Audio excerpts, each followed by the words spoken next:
What I was looking for is a tent that was just the most well-rounded tent for one explorer.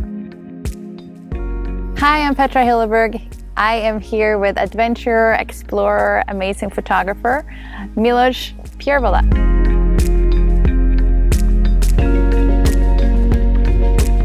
Hi, I'm so excited to be here. I just flew into Seattle to meet with Petra and the Hilleberg team, and this has been a dream of mine forever, so I'm very excited to be here. Nice.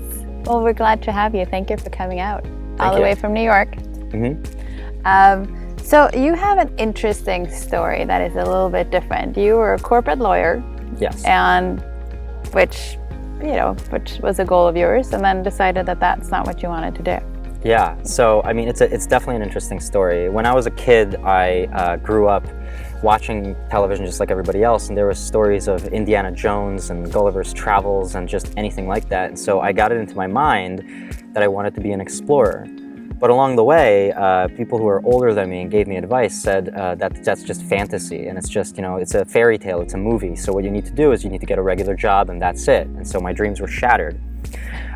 So I did that. I listened to everybody that was older, and I went to university, I went to law school, I became an attorney. And at a point in my life where any reasonable person would have said, this is it, you've committed to this, I decided to pull the plug. And I literally just left a career that took me 21 years to create.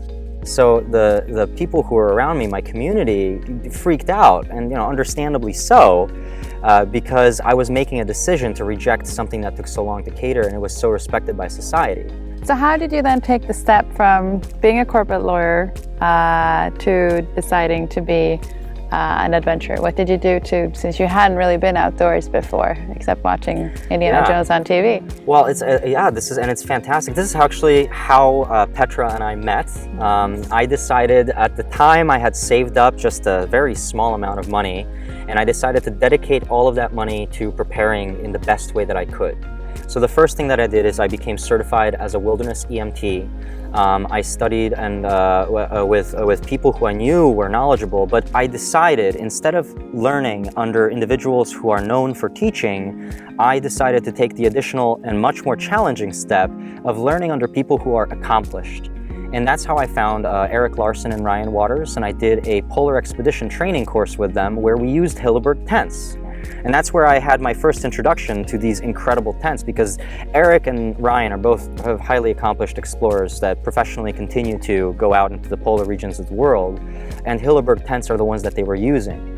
So that the step to kind of go from corporate attorney to becoming an explorer was this process of first learning about the environments, being exposed to the type of gear that we're using, but at the same time being thrown into the deep end, because our trip on the polar expedition training course with Erik was a 7-day trip to Lake Winnipeg, where the temperatures dropped below negative 50 degrees, and we had no other shelter than the tents in our sleeping bags. Yeah.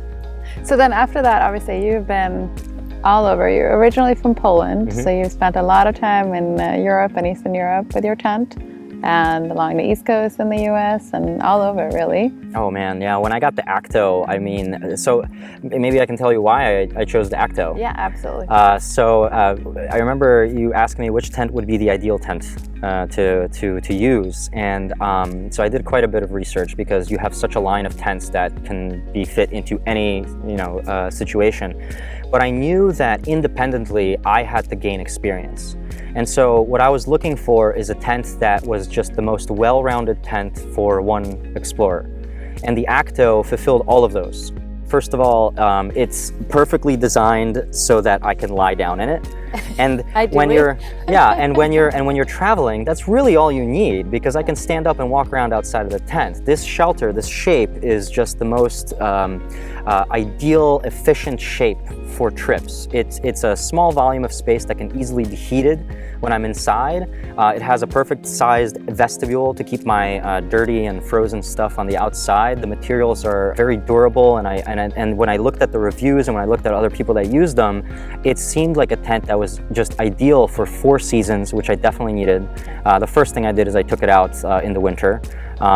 It has been a tent that has worked in every environment that I've been in. And the Acto actually has become a home to me. So no matter what alien environment I'm in, the Acto is this little capsule where if I lie down in it, everything is familiar. Yeah. So you talk about Himalaya. So that's an interesting project that you did together with the Himalayan Stove Project, another great organization that we support as well.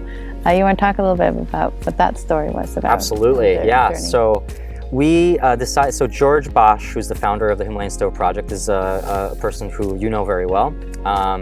We decided to go to Nepal, and I documented the impact of his organization in Nepal. So basically what they do is bring these light compact stoves into areas where they're still using fire to cook on in their houses. Inside. Yeah. So inside of a house, they just have a place on the floor where they burn things, and they don't have wood in Nepal, or they don't have much wood. So most of the stuff that's burned is garbage. Yeah. And they don't have ventilation, so this just fills up with smoke and it kills them. So George brings fuel-efficient stoves and places them in, and they have a chimney.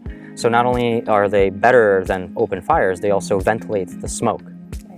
And the idea for me was to go and not only capture the impact of his organization on Nepal, but also demonstrate that anybody can do the Everest Base Camp trip.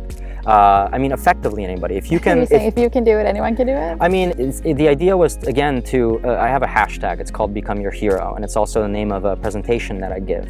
And again, it's to empower people to understand that places like Nepal aren't for just people who are adrenaline junkies or extreme athletes.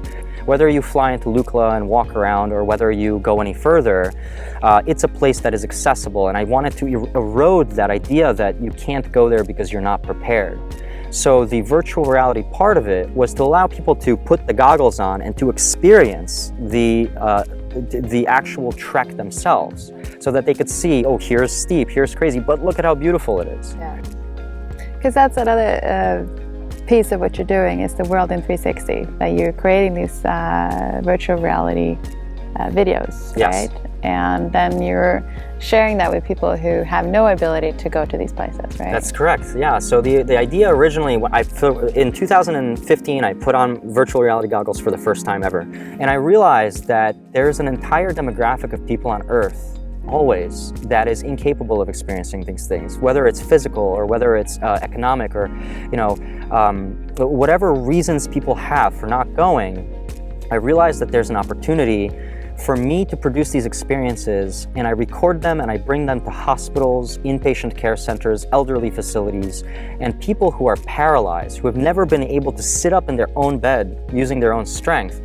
When they put on the virtual reality goggles, they are suddenly transported, and they are experiencing and participating in things like mountain climbing, sailing, riding a bicycle. I put the camera on a drone and I flew it inside of a mine. So really trying to get creative with how to do this and taking requests. So I took people on the subway, rode a bicycle through New York City, and most recently I did the trip to Nepal, because this is now a new form of storytelling. That's amazing. That's fantastic that you can do that, and that you're doing that, and that your little Acto is a little bit of a part of it. Oh my God, absolutely. I mean, like I said, this is my home away from home, and I just take it with me everywhere. So I'm really looking forward to everything that's coming up. I will be climbing Rainier, which I'm very excited about. The stars aligned, and we're getting good weather. So, well, thank you so much for being here, and have a great climb on Rainier. Thank you. And well, thank you for being one of our ambassadors. Absolutely. No, thank you.